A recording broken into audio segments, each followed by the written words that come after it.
No, I so far bet. it's good. But so basically during that period, did you like just stop music entirely, or were you still singing and whatnot? No, yeah, still forced to go to church, so still in the choir. It was just I didn't want to play piano anymore. Although I really wish I did because I was really fucking good. But like I said, just dumb teenage shit. Like this shit. I don't want to do this no more. I rather hoop all day. But that was kind of around the time when I was hooping, and just kind of becoming a teenager. That was when, I really started like writing and like actually rapping. Like before it was, knowing everybody else's lyrics. Like I could recite to you any, like Ludacris or like Twista, like Redman lyric ever. But like it was around that time where I actually started, you know, like at lunchtime, niggas would be, that was like when, grinding came out. And that was like just the Yes. quintessential rapping Clips. beat. And then, you do the, little freestyle battles at lunch and shit like that. So it like kind of turned into that. And one of my best friends, she lived like right around the corner from me. And, we would, we would go to school and then like come home together and then write about all the bitches, like write raps about all the bitches we didn't like at school and shit. And then like go to school the next day and then like cause cause chaos. You feel me? You know So what I want to take notice of is that like also like the MCs that you're naming, like Redman and Ludacris kind of have that energy and vibe. Like, you know what I mean? Talk shit about a bitch type of motherfucking I vibe, like you know? funny, like fun, Like like they're very funny, lyrical, but they're Also, yes, hella like funny. super lyrical, but theatrical. characters, Yeah, Like characters, you know what I mean? That with embodied their exactly, characters and were the exactly. characters that they like were portraying, you know? Hmm. with huge dynamic ranges. Yeah, Like just at a musical Yeah, it was a level. both of jam. them. Same thing with Both of Twist, them. and then add in And Twista, where you're just going in like the opposite direction, and he's like just bullets. That's a crazy mix to get into at the start. Bro, like I was so much I'm like an obsessive person when I like really lock in on something. So mhm. like with the Iverson shit. When it was Iverson, it's all about Iverson. I know his stats. I know his first, middle, last name. I know his mom's name. I know, you know what I'm saying? Like I know everything about this person. So when it came to music, it was the same thing. Like, and this was, so I'll go back to like LimeWire era. And this was when, people were getting discographies and hella music on LimeWire. I'm really into hip hop and shit. And I'm saying like I'm thinking I know every Ludacris song, but then it's like, whoa, there's albums I don't even know about. So like it might like I was just such in my own little world. Like instead of listening to like new music that came out, although I was, hit to a lot of the new shit, it was more of like going back in the archives and finding more music of artists that I already liked. So like for like years I like I built up this huge like two hard drives full of like every single artist I could think of, imaginable from across almost all genres, and just had their whole discographies, and I just listened to them. You know what I'm saying? So Yeah, you in use turn, LimeWire I like really really got smart. into, bro. So I got, oh my god, I got so much fucking music for free. Like I'm so Yeah. sorry now that I'm an artist, I understand how detrimental that is. But my nigga, I got every Twista album, I got every motherfucking Locks album, I got every JD. You know what I'm saying? Like I have everything, every album, every mixtape, everything. And yeah, I would just study that shit. So I just became really, just really, really into that shit. So, like I said, not even just the Ludacris's and the Redmans. Like I got really into like Big L at one point. Huge fucking fan of Big L. I got really, which then in turn really got me into digging in the crates. And then, I Mm, started listening to all the individual members. So like shit like that, Mhm. just hella independent research for no reason. Mhm. Mhm. it's super practical research for the life you've chosen, though. Hey, Right. Yeah.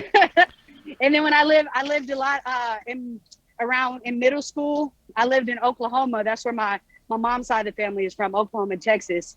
And I lived in Oklahoma for about 3-4 years. And around that time, it was chopped and screwed was, you know, I mean, Mm-hmm. it's always been a thing, but it was like really a thing at that time. And so I got Mm-hmm. really into, you know, down south hip hop and chopped and screwed and Mm-hmm. shit like that. So, you know, luckily for me, I got to be pretty like well-rounded as far as like knowing about hip hop and just, you know, the shit that I like. Mm-hmm. So at this time, did you want to be more like, okay, it was like you're doing the little, I guess, high school or school battles and verses and whatnot, but did you actually like want to be a rapper at this time? Did you want to pursue music in a serious way? Nah, hell no. I still had hoop dreams. I just figured, I'm like, well, Iverson put out an album. So if he can do that and have a whole, you know, persona as Jules, you know what I'm saying? Maybe I can do the same thing. But no, it was very, I could I be the didn't, first woman in the NBA and the first woman in the NBA to put out an album, a rap album. That's what she was so thinking. you see where my mind was at. I immediately see the logic in it, where I'm just like, I you was know very what? busy. I was very busy as a child. I thought I was gonna be all four members of Jodeci all by myself. I don't know what the fuck I was thinking. You know what I mean? So But you were I get it. dedicated, and that's what it I was. I get was it. super fucking dedicated. But no, I had no intentions. Even when, you know, fast forward to like 2011, 2012, where I really started, like, decided I was gonna do music. Even then, it was just like, I mean, I guess I know so much about it, and I'm pretty good at, you know, I have an ear for it. Like, it makes sense. But it was never, I don't think I ever had that moment, you know, that I was just like, I'm going to be a rapper. Like, it kind of just happened, which is just kind of how my life seems to work. Like, things, it just kind of happens that way. You know, How does I it don't know. just happen that you start rapping? Like, that's a big, it just happened. Like, you had to like actually go into a studio, or like there's a lot of things that have to happen to start rapping. I mean, there is, but there really ain't. And I'll say that it's not when it's not a conscious decision. It wasn't like I did all this studying to become the biggest rapper. It was just, I like music that much. I want to know everything about it. So if somebody asks me about something, I can tell you, you know what I'm saying? It was more just knowledge driven rather than like any type of profession. So like I said, I'm good at writing, you know, I sing in the choir. So I have a really good ear for harmonies. I played the piano, so I get that side of things. You know what I'm saying? So like, it was kind of one of those like it's in me, not on me type thing. So like, it really do just be happening like that, when it's like you don't consciously make that decision. It's just universal things happen that lead you to this path. And then it's like, all right, well, I guess I'll, you know, rock with this, see where it goes, you know? Okay, And that's just kind of how that's a really I've good answer. been doing stuff. That makes a lot of sense. It's a little bit like the way that you're conducting the interview. Like, yeah, you know, I'm just gonna pick up and go. And you know, I mean, right now you got somewhere with an objective of mine, same as like back then, right? So you just picked up and go. It's kind of like this recurring thing. So what was the Yeah. pivotal? So what circumstances led to you starting to pursue music? Mostly my mom passed away from cancer when I was 13. And around this time, which was the reason why I got sent to Oklahoma, was just because she wasn't, you know, able to take care of me at that time, because she was going through a lot of chemo and shit.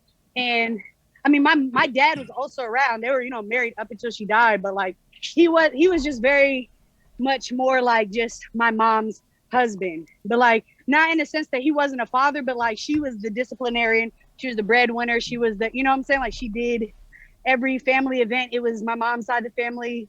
Like, it was very much, you know, centered, you know, around my mom and what she wanted to do. So it was just, I guess, in their best interest at the time to send me down to Oklahoma to stay with my aunts. And, you know, just the stress, like, I was fucking 12, 13. And it was just a humongous, like, life change to move from, you know, Seattle. I get taken out of school, like literally the beginning of 7th grade, get shipped down to Oklahoma, and not Tulsa or Oklahoma City or no like city shit. I was in fucking Okmulgee, Oklahoma, which is like 45 minutes from Tulsa, which is the nearest actual city to like do anything. You feel me? So like, uprooted my life, My mom is fucking dying. I don't know what's going on. I don't get to see my friends and shit no more. Like, I moved to this new, to this new podunk ass town. I don't really know my aunt and uncle like that much. So it was just, I didn't really have anybody to talk to for real. So, I just like read a lot of books and watched a lot of movies and, did a lot of writing. And then I think also a lot of it came from rebellion because my aunt was very much, super, super like Christian, like crazy Christian. Like she would buy the oils and all the shit from like TV, like ridiculous Christian. And so obviously hip hop and secular music was like absolutely not allowed. So I had to jump through great lengths and get my ass whooped many of times to like, listen to music, and like I had to sneak CD players and like MP3 players, and you know what I'm saying? Like it just turned into like a real rebellion thing because it's like, bro, this is like everything was the devil. You know what I'm saying? So all that shit, couldn't bring that devil shit in our house. Everything's the devil, is gonna brainwash you, all that shit. And it's like, bro, this is not like the only person I even have to fucking talk to is myself. So like, you're not finna just take away, you know what I'm saying, my inspiration, my music and shit like that. So a lot of it was just, writing through, trying to figure out what the fuck is going on. And just that rebellious nature. Okay. So you're in Oklahoma and you're writing and you're doing all this, and do you like, when does it get to a point where you actually start making music? I didn't start music until I moved back to Seattle around like I guess it was around maybe like 10th or 11th grade. And I still wasn't making music, but still doing the, just like freestyling, like just off some funny shit. Like I said, like just some like ludicrous type shit. Hella theatrical, just funny, clowning, almost like roasting type of comedy or roasting type of rapping. And when did it kind of, I want to say that's why you kind of have like, I'm sorry to interrupt, but like that's why I kind of hear that like you have like a battle rapper's braggadocio type of like energy in a lot of your songs. You know what I mean?